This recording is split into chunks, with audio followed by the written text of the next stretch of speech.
Hola amigos de Migrante a Migrante, les habla Héctor Quiroga, abogado de migración, hoy trayéndole un tema que me gusta mucho y tiene que ver con el debido proceso. Es un concepto constitucional que ha estado en la formación de la nación desde 1776.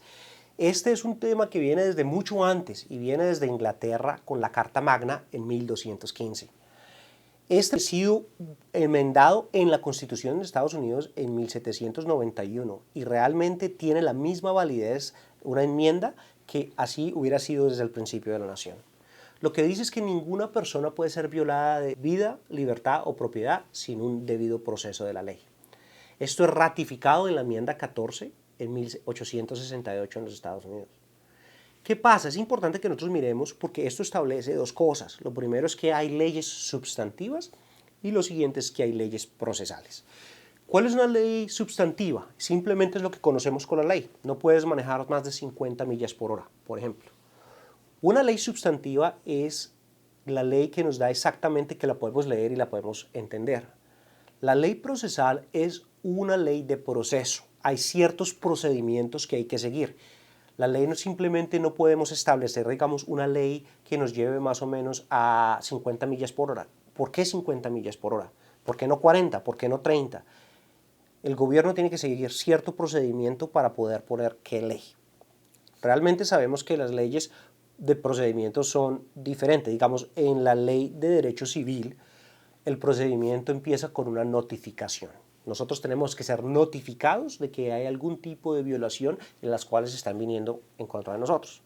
Digamos en un caso de migración. En un caso de migración, el caso empieza cuando nos dan a nosotros algo que se refiere como una NTA, Notice to Appear, o notificación para comparecer en frente de un juez.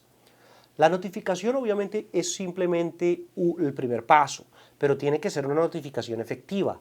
Es decir, nos tiene que dar a nosotros lo que es la fecha, el lugar y la hora exacta en donde tenemos nosotros que comparecer.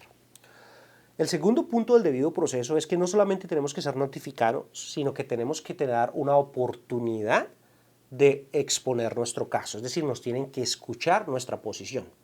De nada sirve que nos notifiquen si tenemos que quedarnos callados. Entonces, por eso, en actos de debido proceso, sobre todo en casos de migración, nosotros tenemos que proveer, nos tienen que proveer un traductor, porque si no podemos realmente hablar el idioma, ¿cómo nos vamos a defender? Y es por allí que a veces, por pecado de traductores, que nosotros podemos atacar que el debido proceso fue violado de alguna forma.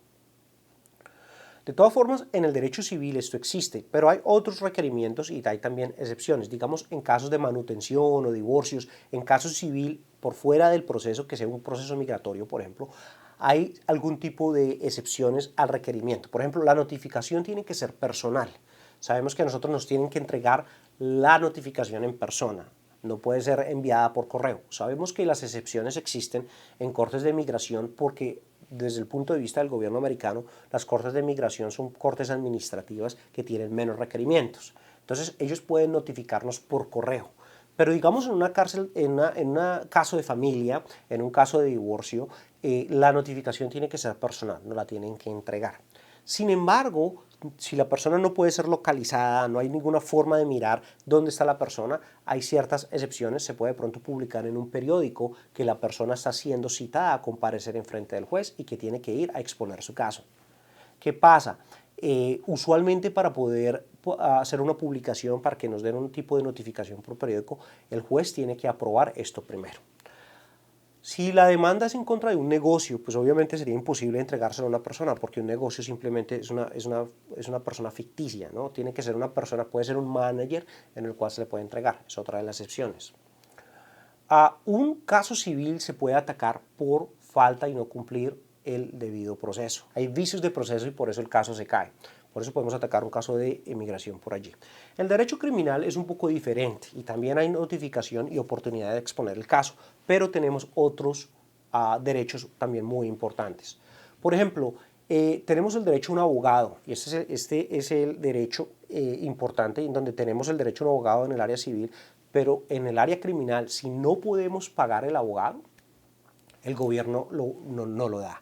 En cambio, en el área civil tenemos el derecho a un abogado y si no tenemos cómo, nos tenemos que defender nosotros mismos. En cambio, en el derecho criminal, el gobierno es el que te da el abogado y te puede asignar un abogado público. ¿Qué es el problema? Los abogados públicos a veces actúan en muy buena fe, a veces son muy buenos, pero a veces les dan 1000, 2000 casos, son muchos, entonces es muy difícil a veces tener una buena representación. De todas formas, también hay otros derechos, el derecho a no incriminarnos. Entonces, por ejemplo, no tenemos que testificar en nuestra contra, podemos elegir no testificar o en un jurado en contra de nosotros si queremos o no queremos, ¿verdad? Tenemos el derecho a permanecer callados, pero este tipo de derechos constitucionales que nos dan, para que nos den el debido proceso, solamente empiezan después de un arresto. ¿Y qué es un arresto? Un arresto es cuando un oficial no nos deja ir. Cuando nos arrestan y nos dicen no, no puedes irte. Por eso es importante que les digamos me puedo ir o no me puedo ir, porque si no te puedes ir, estás arrestado, lo que quiere decir que tus derechos constitucionales empiezan. Lo que quiere decir que es todo lo que tú digas antes de un arresto puede ser usado en tu contra. Entonces es supremamente importante que sepas si estás en tu arresto o no estás en tu arresto. No podemos declarar en contra de nosotros. El jurado no puede tomar en nuestra contra simplemente porque nosotros no quisimos testificar. Y el juez tiene que dirigir a un jurado a decirle que no, que realmente eso no lo tienen por qué tener en cuenta porque es nuestro derecho hacerlo o no hacerlo.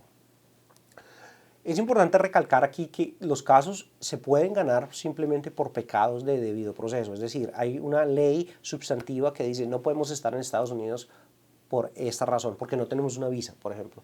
Pero si el debido proceso no fue seguido, nosotros podríamos atacar el proceso y ganarlo por ahí. Bueno, el debido proceso es algo que nos puede proteger bastante. Sabemos que estos procedimientos están por todas las personas. El hecho de que seamos emigrantes, documentados o indocumentados, no importa. El debido proceso se lo deben a todas las personas. Como ya dije, está en la enmienda número 5 de la Constitución de los Estados Unidos y la enmienda 14. Esto ha estado y tiene la misma validez desde el inicio de la nación y viven hasta el día de hoy.